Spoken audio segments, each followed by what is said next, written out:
신명기 42번째 시간입니다. 오늘 말씀은 신명기 25장 1절부터 10절 말씀입니다.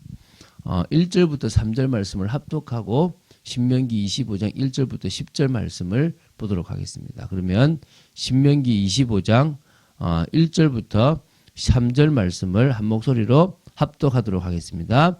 사람들 사이에 시비가 생겨 재판을 청하면 재판장은 그들을 재판하여 의인은 의롭다 하고 악인은 정죄할 것이며 악인에게 태형이 합당하면 재판장은 그를 엎드리게 하고 그 앞에서 그의 죄에 따라 수를 맞추어서 때리게 하라.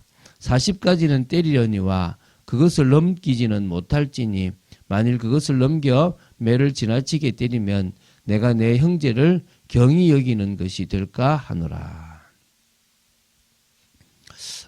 오늘도 참 중요한 얘기이기 때문에 조금 짧게 봤습니다. 신명기 25장을 보는데요. 이틀에 걸쳐서 보려고 합니다. 오늘과 내일입니다. 오늘 10절까지 보고 그 뒤에 거는 이제 내일 보도록 하겠습니다.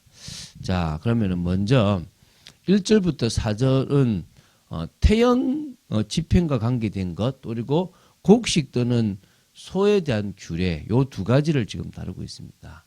한마디로 가장 기본적인 인권, 또 엄하면서도 분명한 어떤 그런 어떤 자비와 긍휼을 베풀라는 것인데요. 보면서 하겠습니다. 1절부터 3절에 태형에 관한 규례가 이렇습니다.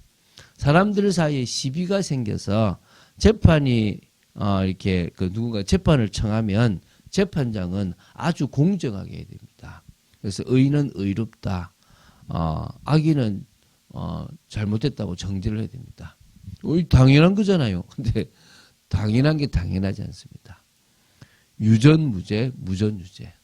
돈이 있으면 거의 무죄가 되고 돈이 없으면 유죄가 될 확률이 많은 시대입니다. 그래서 어떤 의미에서는 그때도 그런 것들이기 때문에 공정하게 해야 됩니다. 많은 사람들이 하나님의 성품 중에서 공평하신 하나님이 있다고 생각되는데 하나님은 사실 공평하신 하나님은 아니십니다. 공정하신 하나님은 맞습니다. 그러나 공평하다는 것은 모든 사람들을 똑같이 이 사람한테 이거 주면 다른 사람 저거 주고 이런 식으로 생각하는데요. 하나님은 그런 하나님은 아닙니다. 어떤 사람한테 많이 주실 수도 있고 적게 주실 수도 있고 귀하게 쓰는 그릇을 만들 수도 있고 천히 쓰는 그릇을 만들 수도 있습니다.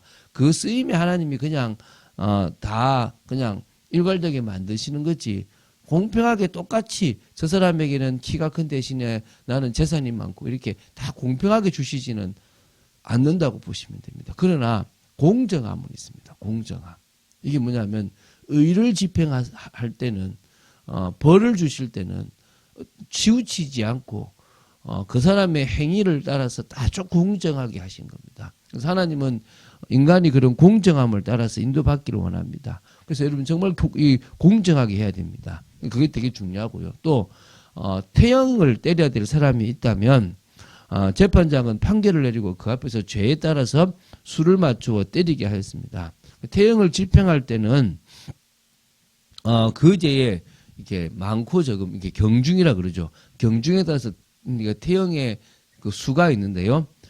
아무리 많이 때려도 40대를 넘기지는 말아요. 아무리 악하다 해도 40대를 넘겨서는 안 된다는 겁니다. 왜냐하면 40대를 넘으면 죽을 수 있으니까 40대까지를 제한한 거예요. 물론 싱가포르에는 한 대만 맞아도 거의 기절할 정도가 된대요. 세대형이면 그 진짜 크게 맞는 거예요. 뭐 그는 때리는 강도에 따라 다르겠지만 여기서 때리는 거는 40대를 기준으로 했습니다.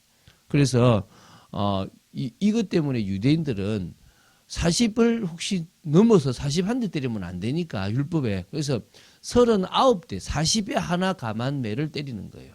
그래서 바울이 40에 하나 감한 매를 자신이 5번이나 맞았다고 고린도후서 11장 24절에 얘기하는데 율법을 지키려고 39대까지만 때리는데 혹시 한 대 더 때리면 40대니까 이제 그렇게 생각을 하고 했다는 겁니다. 그것은 사람의 생명의 존엄성을 지켜주라는 것입니다. 그리고 4절에는요. 곡식을 떠는데 소가 들어가요. 소가 일을 하는데 소가 이렇게 곡식을 떨다가 이제 곡식을 먹으니까 이게 뭡니까? 인간이 네가 그걸 왜 먹냐 해서 입을 막아버리는 거예요. 그래서 그러지 말라. 망을 세우지 말라는 거예요. 왜? 아무리 비록 이렇게 천한 짐승이라고 하더라도 인간의 대우를 받지 못한다 하더라도 먹을 것을 보고 얼마나 먹고 싶겠습니까? 그것에 대해서 말하는 거죠. 망을 세워서 하지 말라는 거죠. 아무리 미물이라도 사실은 인간이 다스리고 관리해야 될 청직이잖아요. 제가 이제 전문에 대한 얘기를 할 때 청직 이야기를 할 건데 그 청직인데 그럼 당연히 자기에게 맡겨진 그런 동물들도 사실은 어쨌든 사랑으로 대해야 되는데 망을 세워서 더 이익 취하려고 하면 안 된다는 겁니다. 그죠? 이제 이런 부분들이 있어요. 그래서 이제 바울은 이 규례를 가지고 고린도전서 9장 9절에는 전도자가 그 상을 받는 것이 정당하다라는 원칙을 설명하기도 했습니다. 그래서 이런 부분들에 대해서 두 개 다른 성격 같지만 아까 말했지만 자비와 긍휼이라는 그런 부분에서 가장 기본적인 것. 사람에게는 너무 때려도 죽여서는 안 되고 손은 이 먹는 것에 대한 그런 욕구가 있는데 채워줘야 된다. 이런 부분입니다. 자, 5절부터 10절은요. 계대 결혼과 관련되어 있는 규례입니다. 계대 혼인법, 계대 결혼법이라고 하는데요. 계대 결혼이라는 것은 자녀가 이렇게 있을 경우에 그거 사실은 가정의 복이잖아요. 하나님의 복이거든요. 그런데 그런 이스라엘 사회에서 형제 중에 자녀가 그러니까 이게 형제가 많은데 형이든 누구든 자녀를 낳지 않고 죽어버렸단 말입니다. 그러면은 참 안타까운 거잖아요. 복을 못 받은 거잖아요. 그러면은 형수가 또 하면 이게 그 형제의 그 부인이 뭐 합니까? 혼자서 이제 살아야 되잖아요. 그럴 때 형제가 들어가서 형수와 잠을 자서 형의 아이를 낳아줘야 되는 거예요. 그래서 그 대를 이어갈 수 있도록 계속 그 후사가 없이 죽지 않도록 그것을 이어주는, 그래서 기업을 물어주는 그것을 계대 결혼, 계대 혼인이라고 하는 거예요. 이게 되게 다른 데는 없고 이스라엘에게만 있는 그런 중요한 어떤 그런 제도라고 보시면 됩니다. 그래서 사실은 이 제도에 의해서 뭐 여러 부분 나오거든요. 그러니까 다말이 시아버지한테 엘의 동생 오난을 이렇게 받게 되고 또 셀라를 요구하려고 했던 것도 이 계대 결혼 때문에 있고요. 보아스가 룻과 결혼한 것도 이 결혼이라는 부분들이 있거든요. 사실 이게 되게 중요한 겁니다. 그래서 미망인을 보호하는 사회 보장적 차원의 그런 목적을 지니고 있는 것도 있고 그 후손을 잇는 것도 분명히 있습니다. 그리고 이게 메시아에 대한 아주 중요한 것들이 있거든요. 그걸 좀 이따 보도록 하겠습니다. 어쨌든 이거는 인류의 구속사이신, 그래서 예수 그리스도께서 우리를 대신하여 기업을 물어주신다라는 부분에서 되게 중요한 이 복음적인 의미가 있습니다. 자, 한번 보겠습니다. 자, 5절, 6절에 보면 동거하던 형제 중 하나가 아들이 없이 죽었을 경우에 죽은 사람의 아내는 다른 사람에게 시집가지 말고 그 죽은 남편의 형제가 그녀를 취하여 후사를 잇게 해주라는 게 정확한 법칙입니다. 자식도 없이 불행하게 죽은 사람이 대가 끊어지지 않도록 그의 형제로 하여금 아들을 낳아주어 대를 잇게 하는 일종의 구원 행위고요. 대가 끊어진다는 것은 문화권에서 매우 불행하기 때문에 이스라엘 사회에서 계속 있을 수 있도록 해주는 부분들이 있습니다. 그래서 아브라함과 이삭과 야곱으로부터 이어져 내려오는 하나님의 복이 그 집안에 단절되지 않도록 계속 그것이 이어지고 또 아브라함의 씨로 말미암아 메시아가 나올 건데 그 씨가 계속 그 가정에서 이어지도록 하기 위한 방법이 이거라고 보시면 됩니다. 그래서 이게 되게 중요한 그런 풍습으로 되어지고요. 그래서 이게 결국은 예수 그리스도께서 구속사의 그 중요한 사역을 감당하는 예표가 되는 겁니다. 기업을 묻고 기업을 잇는 그런 부분이라고 보시면 되죠. 자, 그런데 7절부터 10절에는 어떤 내용이냐 그러면 만일 남은 형제가 그 계대 결혼의 의무를 그러니까 싫어할 경우에 실행해야 되는데 나 싫어, 너무 손해보고 나 하기 싫어 라고 할 경우에 어떻게 해야 되느냐 이 부분이에요. 그러면은 이제 뭡니까? 죽은 형제의 아내는 성문으로 나아가서 장로들에게 나아가 이런 말을 합니다. 내 남편의 형제가 그의 형제의 이름을 이스라엘 중에 있기를 싫어하여 남편의 형제된 의무를 내게 행하지 아니하나이다 라고 하는 거예요. 그러니까 가장 먼저가 있고 다음 순서가 있잖아요. 안 합니다라고 하거든요.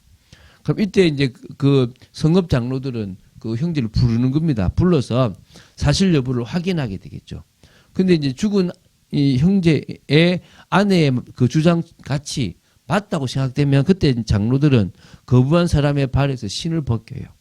나중에는 이제 자기가 벗는데 그때는 이제 수치스러운 일 하여 그의 얼굴이 침을 뱉어요. 그래서 그의 형제의 집을 세우기를 즐겨 아니하는 자에게는 이같이 할 것이라. 그리고 이스라엘 중에서 그 이름을 신벗김 받은 자의 집이라 부를 것이라. 부끄러운 집이다. 너는 그 중요한 그 의무를 감당하지 않은 집이다. 라고 이제 부를 거라는 것입니다. 그래서 신발을 벗기운다는 것은 그 사람이 형제의 할 바를 다하지 아니하고 그 의무를 포기한 사람이라는 뜻으로 보시면 돼요.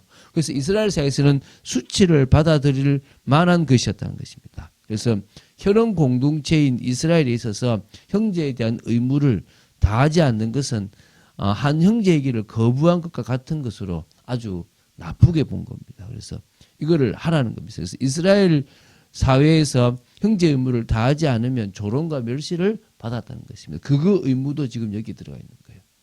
한마디로 이게 지금 기본적인 거 아닌 게 아니라 하나님의 언약에 대해서 지금 무시한 거예요. 그래서 나중에 그 누굽니까? 그거에 대해서 잊어버렸던 자기 물론 자식이지만 셀라를 줘야 되는데 주지 않았던 유다가 다말에게 분명히 며느리가 자기와 아이를 가졌는데도 네가 나보다 옳도다라고 이야기하는 부분이 여기서도 좀 있다는 것입니다. 그래서 이걸 통해서 우리는 뭡니까? 영적 성도의 의무가 있습니다. 우리 정말 연약한 자가 있다면 끌어주고 끝까지 구원을 갈 수 있도록 기도로 도와주고 그 가족들이나 그 자녀들을 믿음으로 세워주는 그런 일들을 우리가 해야 된다는 겁니다. 그래서 어떤 의미에서요, 교회나 어떤 그 교단이 어떤 뭐 목회자나 누구를 보호하기 위해서 공의를 무시해서도 절대 안 되고요.